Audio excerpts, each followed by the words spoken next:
relation avec la recherche vivante. Donc, maintenant, je dis rien. C'est Rémi Casal qui devient trois mots de peu. Je pensais qu'il faudrait que chacun se présente, mais finalement, ça se fera dans l'après-midi, automatiquement, vous verrez bien tous les qui. Là, il y a beaucoup de bruit, c'est pas difficile. Simplement, j'ai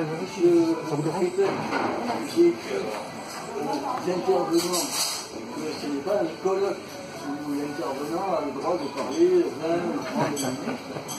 C'est une présentation globale de ce qui a été fait dans la région et à tel ou tel moment, je donne la parole à un tel ou un autre, mais pour l'instant, extrêmement Comme une passe de et pas de molle ou autre chose. On regarde on va jamais taper un peu. On va taper à sinon, mais on va se faire à tous les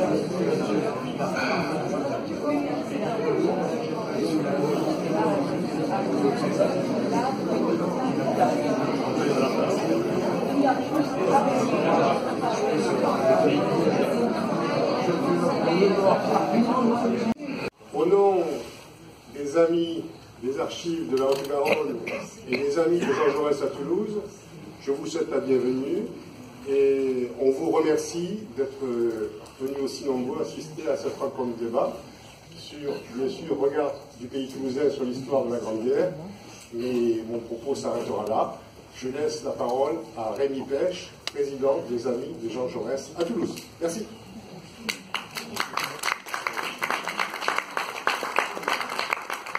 Citoyennes et citoyens, je vais donc donner le coup d'envoi de cette rencontre, qui n'est pas tout à fait un colloque, mais presque.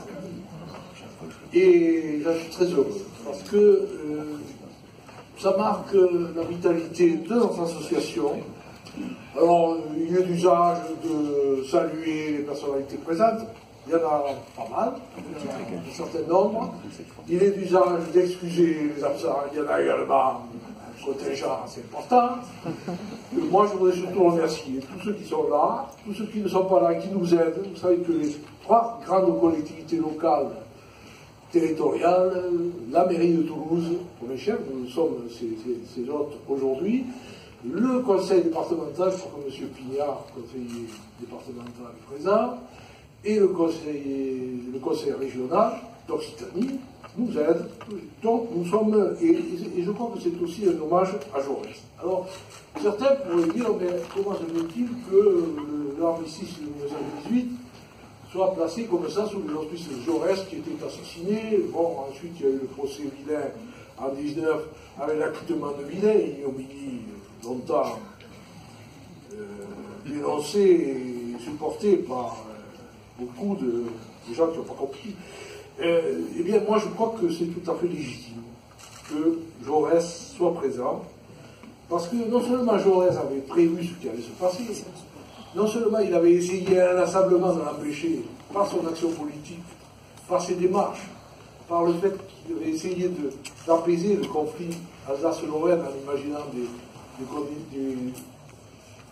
solutions nouvelles et performantes européennes.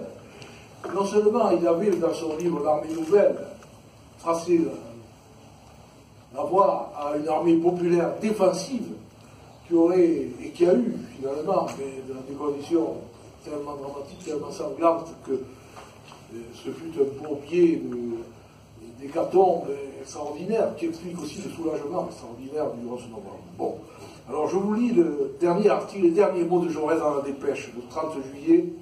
Passage de Louis Barthès, parce qu'il raconte que dans cette cuvette, à 100 mètres des premières lignes, on joue. Alors l'expression, c'est on joue au football. Mais l'expression football, elle est présente à la fois chez Bardas et chez Udel. Et ce qu'il faut savoir, si vous ne le savez pas, surtout les jeunes, dans le Languedoc avant la guerre de 14, quand le dimanche on allait voir le match de rugby, on disait on va au football. Hein. Donc l'expression football, c'est bien sûr le rugby, on voit bien qu'ils sont en train de faire une activité de rugby. Et dans les photos de Udel, également dans les articles qu'il écrivait pour le Midi socialiste, il y a de très nombreuses allusions à des matchs, avec l'idée que les riverains de l'Aude et de la Garonne, justement, sont férus de ce sport et le pratiquent, y compris près des tranchées. Il était donc, comme je l'ai dit, rédacteur en chef du Midi socialiste. Il a succédé à Vincent Auriol, qui en 1914 a été élu député, donc il a abandonné ce poste, et c'est Udel qui l'a récupéré. À droite, vous avez la reproduction d'un article de Léon Udel paru dans le Midi socialiste du 26 décembre 1915.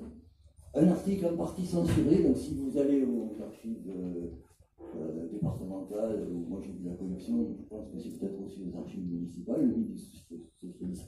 Pensez aussi aux archives de la Dépêche. Les archives de la Dépêche, il y a de très nombreux autres journaux qui sont conservés. Donc on voit les passages qui sont censurés parce qu'ils ne sont pas censeurs, parce qu'évidemment dans cet article sur le poilu, le capitaine Udel décrit les véritables conditions de vie de ces hommes dans la boue, hein, et ça ne plaisait pas tout à fait à la censure. Ce qui est intéressant aussi, c'est que ce texte-là a été recopié par un combattant à partir d'un journal, parce qu'il a été publié dans le Midi socialiste, mais il a été également recopié dans des journaux comme le Populaire et autres. Et donc ce soldat a trouvé cet article tellement vrai qu'il l'a recopié à la main, il l'a gardé dans son portefeuille sur lui, et je crois savoir également que les autres exemples qu'il n'était pas le seul dans ce cas. Alors, on en arrive maintenant au Louis Barthas allemand. Vous voyez la carte à droite qui est la publicité pour le livre de Dominique Richer. Et nous avons la chance d'avoir parmi nous la petite fille de Dominique Richer qui n'a pas voulu aller à la tribune, mais son mari et son fils y sont. Et je vais leur donner la parole pour 10 minutes maximum. Je pense que votre micro marche. D'accord, c'est encore mieux. Bonjour, je me présente donc, je suis plus fort. Un peu plus bruit. C'est la première fois alors. Devant. Je vais essayer de vous raconter le périlleux parcours des cahiers de Dominique Richer de Barthas, leur découverte et leur devenir. Dominique Richer est l'auteur de 8 cahiers qui raconte sa guerre entre le mois d'août 1914 à janvier 1919 dans l'armée allemande. Il est né à Saint-Ulrich, en Alsace, en 1893. Il effectue son service militaire quand la guerre éclate en août 1914.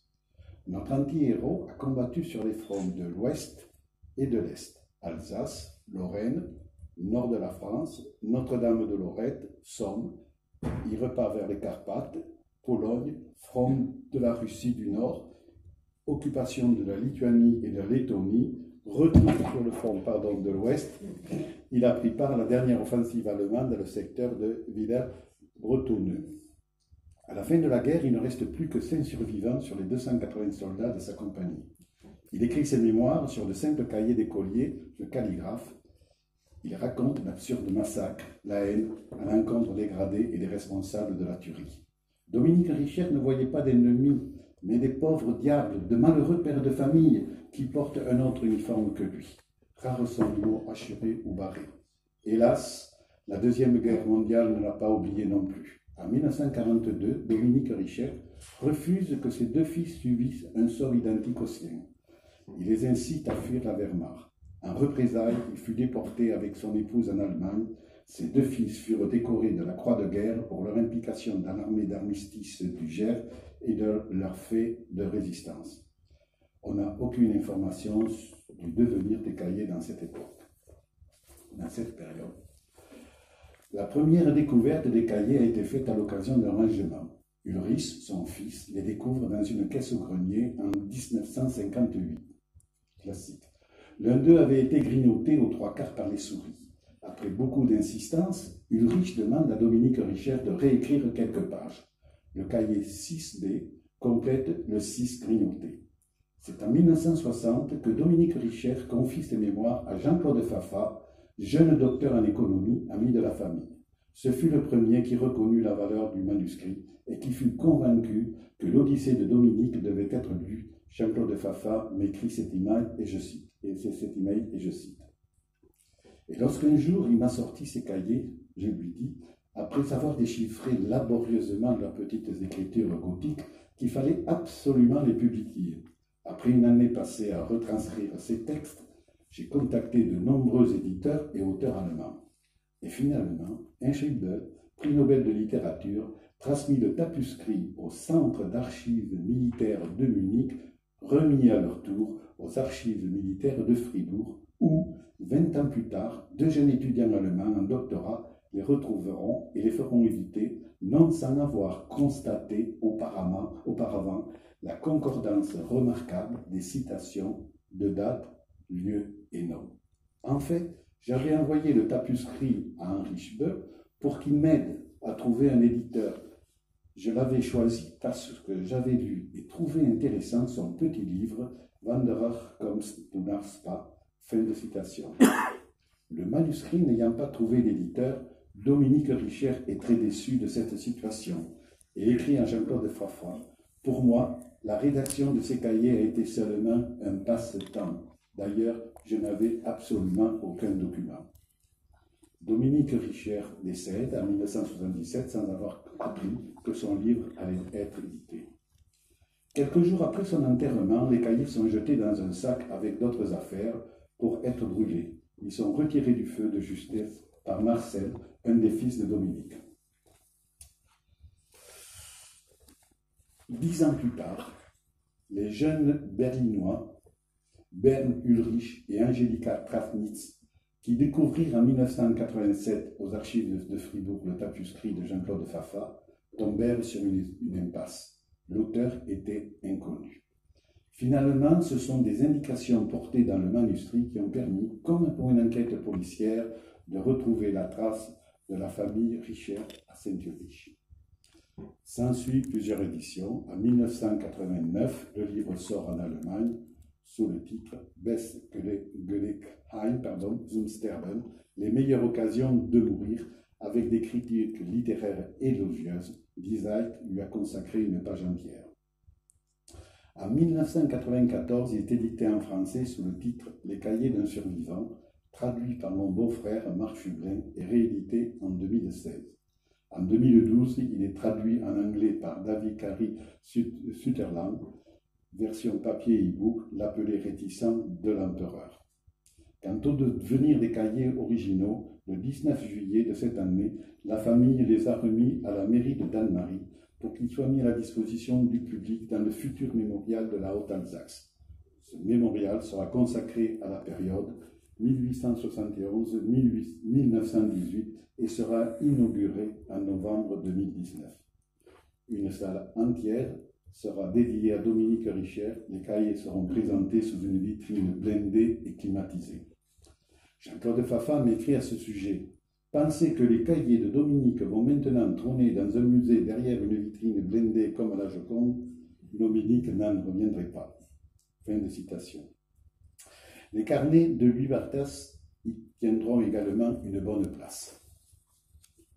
En conclusion, la famille Richer vous remercie, M. Casal, pour avoir fait connaître ce témoignage, notamment par un remarquable exposé présenté au colloque de Montpellier sur une étude comparative entre l'œuvre du soldat français Louis Barthas et l'œuvre du soldat allemand Dominique Richer. Permettez-moi de vous citer. En lisant le premier tirage en français du livre de Richer, je m'étais souvent demandé, devant certains passages, si je ne me trouvais pas en train de relire Barthas. Si l'auteur a échappé à la mort, les cahiers, eux, ont échappé aux nazis, aux souris, au feu, à l'anonymat, mais surtout à ma belle-mère.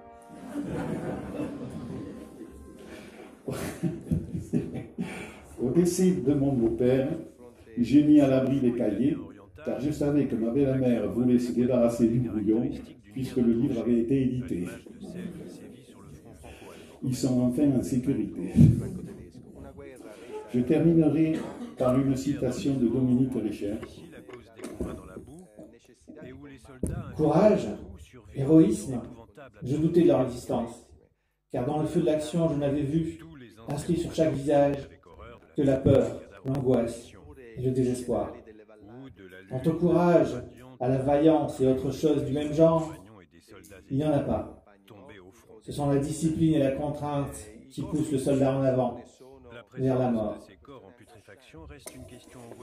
L'intervention est terminée. Je vous remercie de votre indulgence.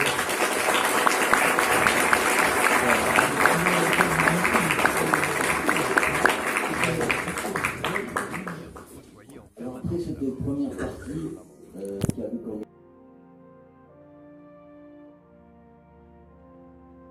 le personnage principal Louis Barthaz avec Léon Nudel et Dominique Richard également, nous passons à une question plus large sur le témoignage toujours, en parlant de la collecte, de la publication et de l'analyse de ce témoignage.